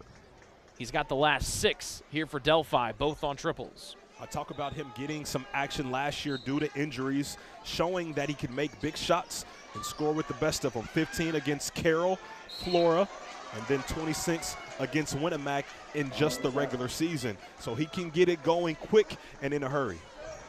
McGraw, using his height and his length, draws the 5th foul of the quarter against Delphi, putting Clinton Prairie into the bonus. That's the 3rd on Weston Brown. And some big free throws here, and another miss on this end of the floor here for both Clinton Prairie and Delphi in the first half from the stripe. So the best McGraw can do is make it a 4-point game, and he does. He's up to 22. 3, Jones, good. Walker Jones's second three of the night, and it's a 1-point game. Who says that you have to just walk the ball up the court? I love what Walker Jones did there, pushing the tempo, and now with a chance to cut into that lead. Floater goes. Floater goes for Hartley as Delphi takes their first lead of the night with 2:18 left to go in the 4th. Timeout on the floor, and Clinton Prairie looking for some answers. It's a full timeout. Jared, this is a team in Delphi that trailed 9-0 in the first quarter, and they've come all the way back here in the 4th, and they lead by 1. Eventually, if you keep hitting the same spot when you're chopping wood, you will get to the good, sweet center, and that's exactly what the Oracles have done tonight. It's been a struggle at the rim, at the free throw line, but they continue to fight, and that's exactly why they're leading by 1 with just over 2 minutes to go. Delphi has outscored the Gophers 15-4 here in the 4th. 2 threes by McAtee. Jones says, I'm open, I feel it, let's make it a 1-point game. And then the Oracles turn up the defensive pressure. A little bit of almost friendly fire there, but Hartley, the shortest guy on the floor with a little float game from the free throw line. And it's no secret, Coach Peckinpah challenging his team to just pick up their sense of urgency when you get lackadaisical and you take for granted a 12-point lead that you had, 41-29, 41 being a number you mentioned them being stuck at for just a little bit. Only 11 points since that mark. This is a time where you look at Jake McGraw and you say, if you're Coach Peckinpah, hey, lead us, get us to the finish line. You mentioned McGraw. Remember, he went just 1 of 2 on that free throw trip earlier in the quarter. If he may, I know math wasn't my strongest suit in school, but we'd be in a tie game right now. Instead, Clinton Prairie trails for the first time tonight with 2 minutes left to go, and a real fun one here tonight from Clinton Prairie Junior Senior High School. Defensive pressure turned up in a big way here for Delphi. There's the youngster, Weston Brown, dribbled the ball between his legs to save it, and then everybody and their brother goes diving on the floor. And Clinton Prairie had the possession with McGraw, and they get the timeout in the nick of time right before Delphi fell on top and got a held ball. I'm staying out of that one. Can't say that I know definitively that it was a jump ball. Obviously, that referee had a better vantage point than we did. But something we saw from Coach Steve Kerr and the Warriors in the playoff in the Emirates NBA Cup just the other day against the Houston Rockets. When the game is on the line, I just don't know. I just don't know. What do you think Steve Kerr thinks about being a meme after that shocked look on his face? With his hands incredulously out to the side. Great word, by the way. I would not be the one to go tell him, like, hey, Coach Kerr, by the way, just to let you know, you're all over there. He'd be like, hey, guess what? You're fired. Right. But I would not be the one to tell him, but I'm sure somebody did. I'm sure in that moment that is not what he wanted to hear. Clinton Prairie ball, 2 minutes left. They trail by 1. They led 9-0 to start the ball game off, had a double-figure lead for the majority of this one. McGraw takes the inbounds through a triple team, turns and puts it back in for 2. In one way or another, taking matters into your own hands sometimes look like McGraw going up and over all of Delphi to get the 2 points. Nice feed down low, just rolls off the rim for McAtee, and a big defensive board from who else? Hunter Haynes. McGraw double teamed, able to find his pal Farley at the midcourt stripe. 90 seconds remaining in this one. McGraw attacks a little off balance, and he got fouled on his way to the rack. McAtee, the guilty party. And free throws coming here for McGraw. He was 6 of 9 from the line this evening.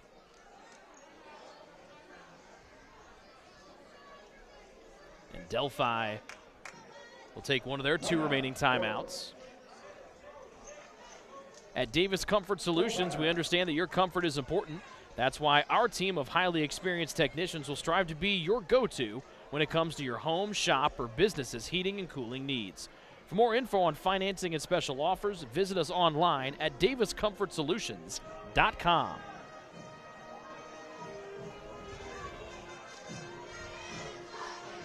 Down by 1, inbound to McGraw, goes right at Jones, puts it in off the window. It's just too easy. Obviously has the height advantage, but is tall enough, is strong enough, is skilled enough to go over the top, even with maybe some lower body contact, and get the finish at a key point in the game. As we talked about, Coach Peckinpah encouraging his team to pick up the intensity, and they've done just that. Clinton Prairie has been outscored 15-6 here in this fourth quarter. The 15-4 run to start the stanza got the Oracles in front by 1 for that McGraw bucket that we just showed you. Now Jake will go to the line for 2 free throws here. He just went 1 of 2 on this end of the floor. Here in the second half. 6 of 9 for the game. He is 4 of 5. Or 4 of 6, excuse me, on this end of the floor. And another first shot miss from the line. That is how the last 3 trips on this side of the floor at the free throw line have gone for McGraw. So the best he can do is make it a 2-point game with 87 seconds left. And he misses them both. A rare 2 free throw miss from McGraw. Now Delphi just needs a bucket for the lead. The corner 3 glances off the front rim by McAtee. Down to Jones, who gets mauled and lays it in. 21 for Walker Jones, and Delphi with the lead back.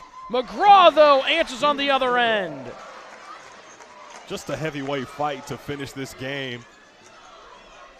Knockout punch after knockout punch, and everything happening right in the center of the defense, in the lane, at the rim, easy finishes and easy layups. 50 seconds left to go here in the fourth. Skip pass, driving, head fake, getting hit hard with no call. Hartley up top, had a floater to give Delphi the lead. How about a McAtee corner 3 that spins off the rim? McGraw hammered hard from behind, and then as Hartley tried to come in for the tie-up, he got more arm than ball. And if you're Delphi and anyone rooting for the Oracles in the stands, you're scratching your head. You have a guy from your team going in, driving, gets absolutely hammered, no call, and then you get a foul called on you in that fashion. It's a tough pill to swallow if you're the Oracles. And you could even go back to the possession before that where Jones got the basket to go, and then he found himself looking up at the lights. McGraw, and for him, you got to feel that's a big weight off your shoulders, making the front end of a 2-shot trip. And Delphi will take their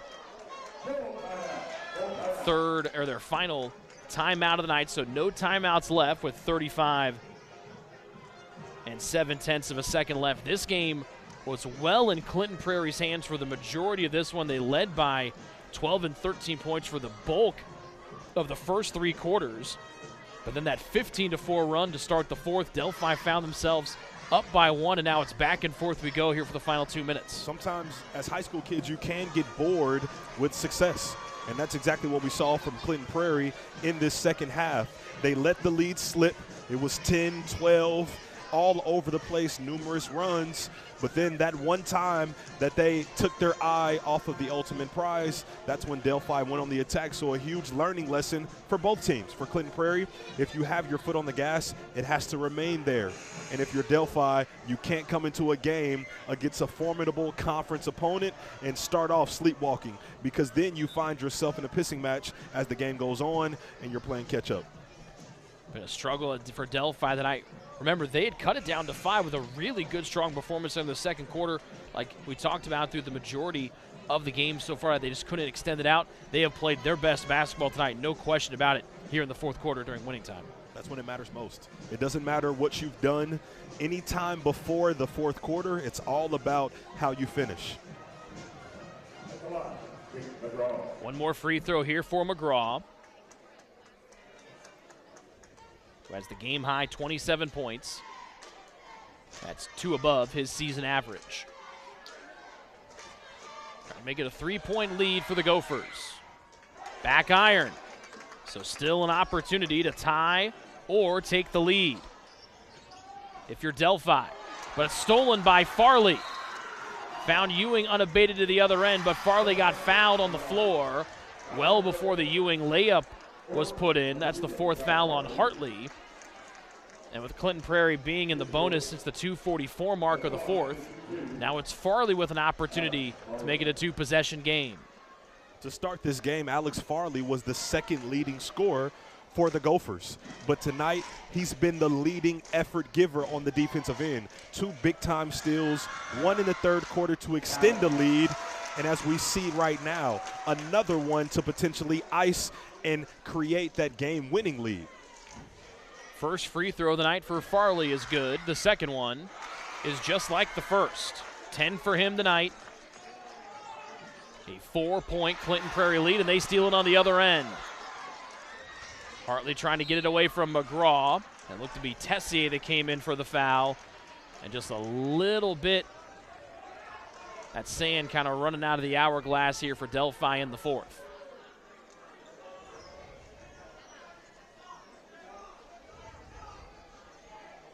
It's been an adventure for McGraw at the line here in his last 2, 4, 6 trips. He had missed the front end of 2 shot trips the first 2 times he'd gone, 2 of the last times, and he missed 2 in a row. Then he went 1 for 2 reverse order. And here he's back on normal operating procedure, making them both. He's got 29. And that ball thrown almost to the entryway.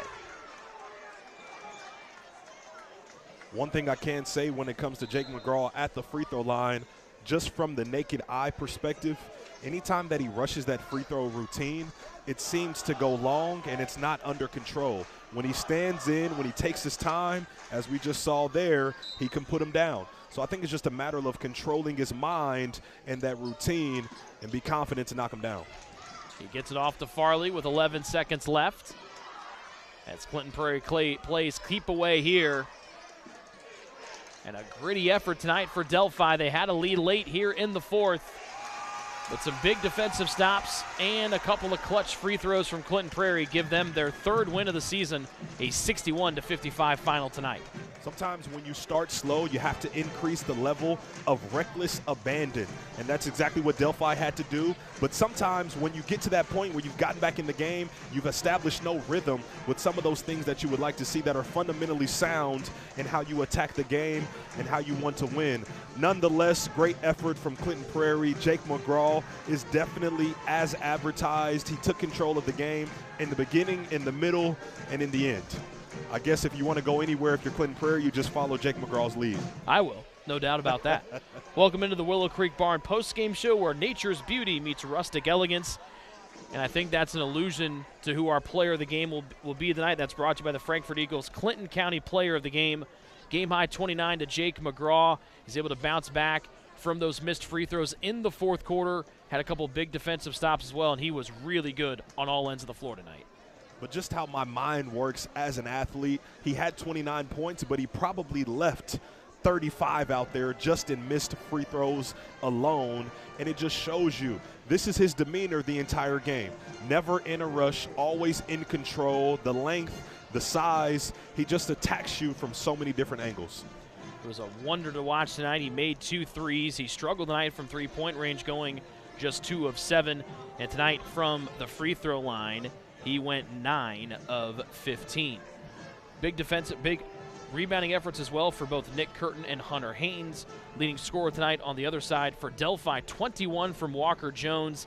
Caden McAtee came on late with a couple of those threes in that key stretch that it got Delphi that 53-52 lead. They started the fourth on that 15-4 spurt. They've learned how to play 2 different styles of basketball in their 2 losses. We talk about Rossville and losing by 4. They kept it close, didn't finish at the end. They get down tonight against Clinton Prairie. They fight back and find a way to take the lead, potentially even win the game. They come up short, but I think Coach Pulver has this team primed and ready to do something that they haven't done in a really long time.